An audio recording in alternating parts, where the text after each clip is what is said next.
Yes, good afternoon, Adeshji. Good to see you on the video screen in current COVID-19 times. Hope you're safe and healthy. Thank you, Pratap. Definitely, it's a pleasure to talk to you. And under this lockdown, we are using this new age technologies to connect with each other. So work from home is a new experience, in this current COVID scenario. And everybody is safe at home, and I hope the same at you and your company and your family. Right.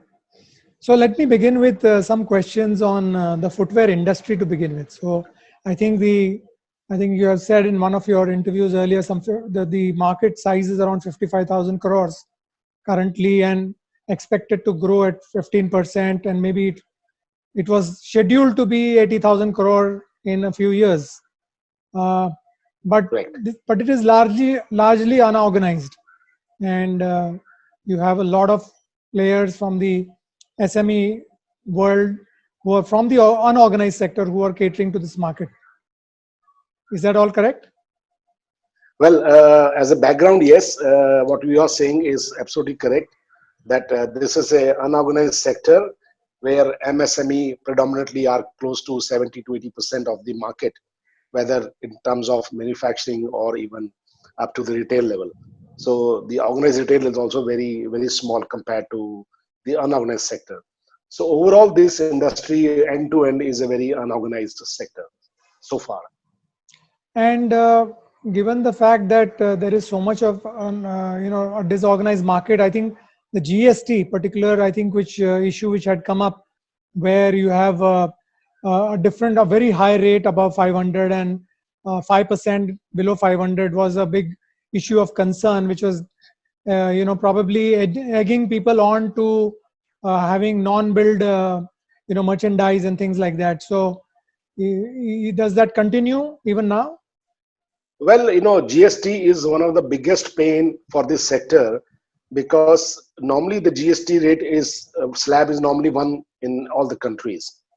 Here we have a very special situation that we have four rates of slabs, but the dichotomy is that within my sector there are two rates, which is 5% when the shoes are 1,000 rupees and below. It was Okay, 500 in the 1,000. past, Okay. it got corrected to 1,000, and then the second slab is above 1,000, it is 18%. Now when you have that kind of a situation, it's like you are making the industry bonsai, that you can't grow. If you really want to be in the industry, you should remain under 1,000, because beyond 1,000, who will pay 18%? So between 1,000 to 2,000 price point, the tax rate is so high that whatever tax is there on the differential, it is only the tax, nothing else. So that means who will produce the shoes between 1,000 to 2,000, and that is a sweet spot for India where the middle class or the people who would like to buy more shoes, they fall in the category of 1,000 to 2,000. So that is where the industry wanted to grow very fast, but because of these limitations, unfortunately, our industry is struggling for growth. On the other hand, there is a parallel economy working where the dealers are not paying 18%, the manufacturers to pay 18%, and then so and so on. So there's a real challenge for the manufacturing or retail. And what about finance? I mean, there is the industry is also dependent a lot on finance and loans. Are they easier to come by for the industry, or again that also remains a challenge? See, if you look at the industry scenario, majority of the banks, they go by the glamour of any industry, be it automotive, be it maybe luxury segment, or be it any segment where the glamour they see. Unfortunately, we do not have so many players which are large enough who represent the industry in a way that there's a glamour to the industry, where the financial institutions or investors or banks or any other mode of financing model is not there, because they do not see the sector as a glamorous sector, as a sector which has there is a definite understanding that yes, this is a sector which has a lot of potential, a lot of growth possible. But in spite of all this, the lenders are not coming forward to give a low rate of interest to the MSMEs or to the players, and they are always asking the higher rate of interest, usually 10 to 12 to 13, 14%. Whereas the larger players, whether they are like Reliance, for example, they may get a 7, 8%. Now, in effective, that MSME is paying 3 to 5% more tax, whereas we are rather better paymasters than maybe the one who are not even paying anything. Eventually, the whole money which they have sucked in, we have a lot of examples. Whereas MSME is always paying on time, and yet they have to pay the higher rate of interest. But there we have the protection from the MSME Act, where these companies are supposed to report on whether they have delayed payments beyond 45 days, and they're supposed to even pay interest on that. See, theory is different than practical. Today, when you have to do business, you are a businessman. In the end, there is always a flexibility on the buyer or seller side. Now, you cannot spoil your relation with your customer, whether it's a small or big. So while law are there to protect you, but that is only in case of dispute. But why would you like to create a dispute with your buyers when you have to sell and go back again and again to the same person or the same company? But listed companies are supposed to report the fact that they have not delayed any, and that is an auditor's certificate actually. No, it is not that that you are not paying. But what I'm saying is that there are not too many listed companies. Unfortunately, Yeah. there are only 8 or 10. But we are talking about a sector. We are not talking about 5 or 6 companies, including me. We're talking about the rest of the sector, where there are larger players, but they are either privately held or they are maybe still a partnership company, or the sector is still not organized. But the vendors to you who are job workers or who are micro small industries, they have the same situation. And they are facing the music. What is the extent of mechanization in the industry? See, at the end of the day, this industry will always remain labor intensive, because you cannot make shoes by a single machine. So when we are making natural materials like leather, for example, if you have to convert it to a shoe, there are 104 components which goes into a shoe making. Now, you can't make everything mechanized. You can mechanize the processes. You can mechanize certain operations. But overall, if you see globally, it is still a labor intensive industry and it will remain labor intensive. So maybe you can save 10%, 15%, 20% of the labor, but not beyond that. So what would be your estimate of the number of people employed in this industry? Well, there are guesstimates. There is no study. There is no report available on this sector, whether it is unorganized, organized, size of the market, or employment, or number of units, or production capacities. There is no data available. And CFLA is the apex chamber which was formed under the Ministry of Commerce. We insisted the government to do a study, basically to find all these gaps or all this data which is required by the industry, by the government, by the policymakers, including the media or the banks. Unfortunately, this is not available. But what I feel that in general, I think we are talking about close to, if I look at front end to back end, there would be somewhere around 6 to 7 million people employed. 6 to 7 Sorry, million. 60 million. Yeah. 60 million. Correct. That's a huge number. I mean, that already warrants for a case. Including retail, including manufacturing, including supply chain, including everything. So, in effect, that, if you, sorry, this is 6 to 7 million, not 60. Yeah, 6 to 7. Yes. So what I'm saying is that, but the moot point here is, or the important point here is that we are giving employment to the people who matter the most. They are the most poorest of the poor. Yeah. Ladies, women, backward, scheduled caste, scheduled tribes. We are giving employment to those people who are uneducated. And these are the people who need jobs, but where would they go? They can't go to the government. They can't go to automotive industry. They can't go to many other sectors where they need certain skills. So here is one sector, after 1 week of training, they are put on a stitching machine, like the ladies stitch at home. So, you don't need any skill.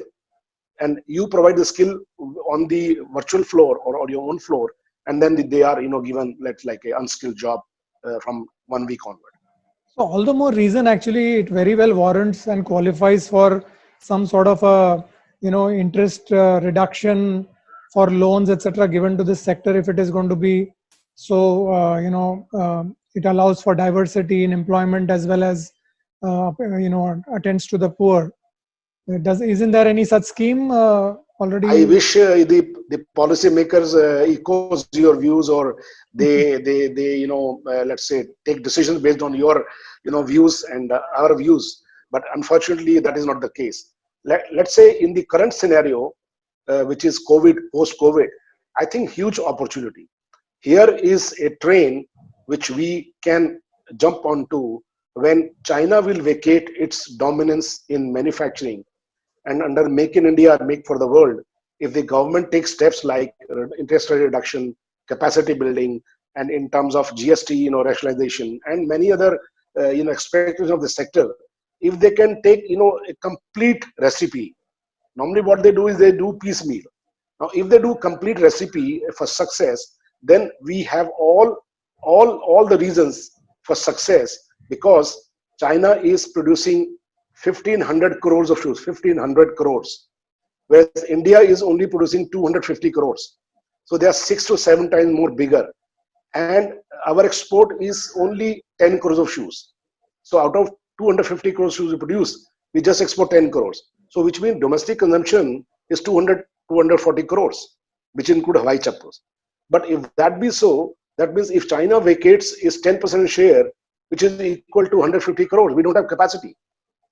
So in other words, what we are saying is, if the government thinks that, this is the time when the supply chain solution will change, the supply chain countries will change, and this is where Europe, US, UK, they will look at India as their preferred destination in future. Japan has already said. So I believe that we have a recipe for success built up now. And it's time that the government listens to our genuine grievances, and what you are also saying, that it calls for, all these measures to be addressed.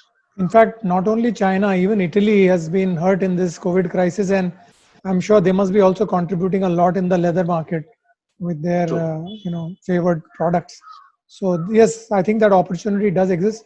Can you speak about your Liberty Lifestyle, the retail venture that you have launched in 2018? So, so the so when we were struggling with, Liberty shoes, because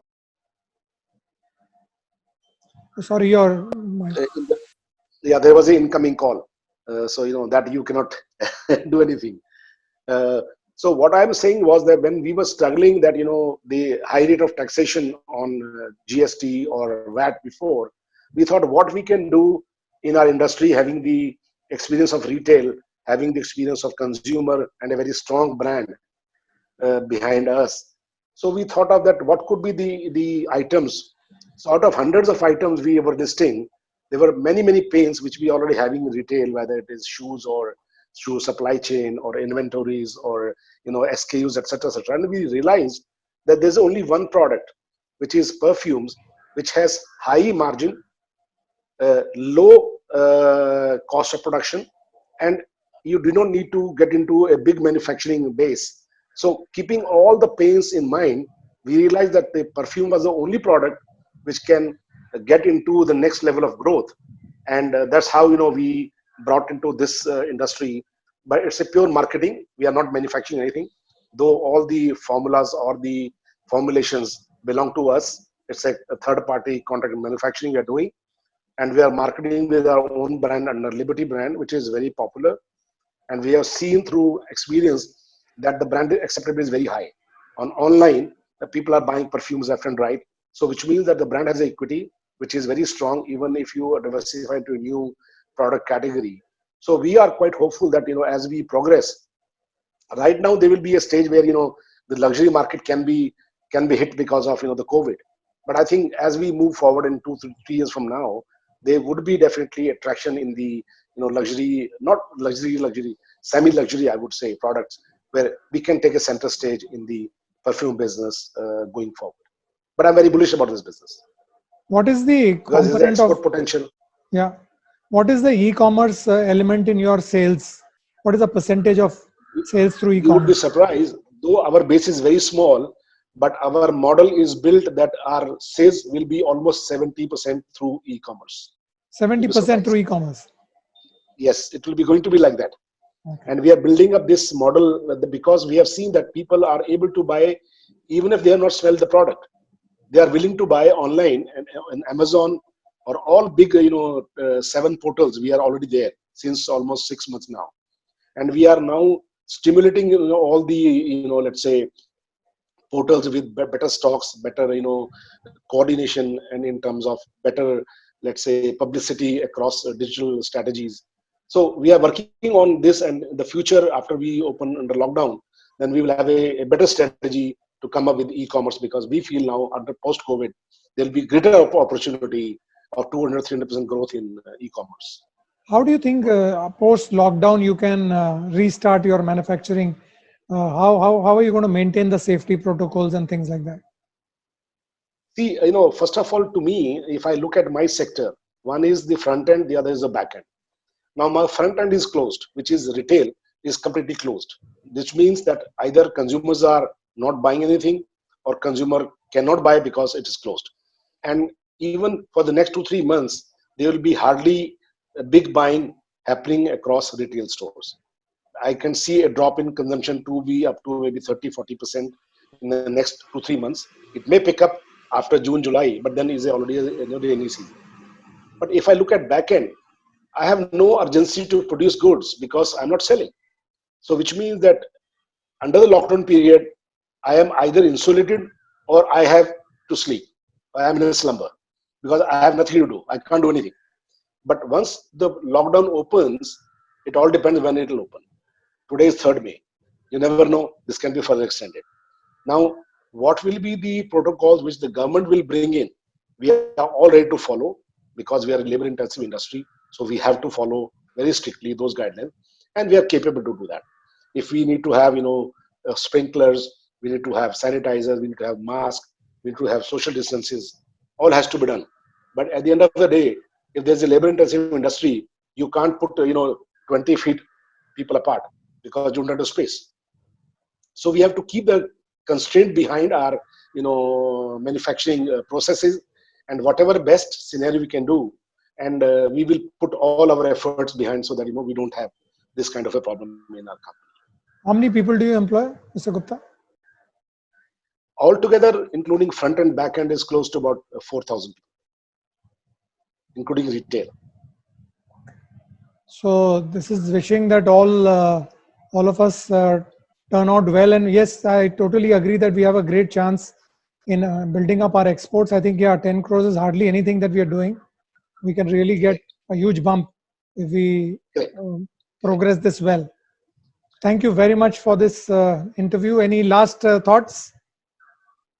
I wish you all the very best to you, and I would like to wish every listener, reader, or the people of this country the best of the health, and let's fight this battle very strongly, and I'm sure we'll come out very strongly.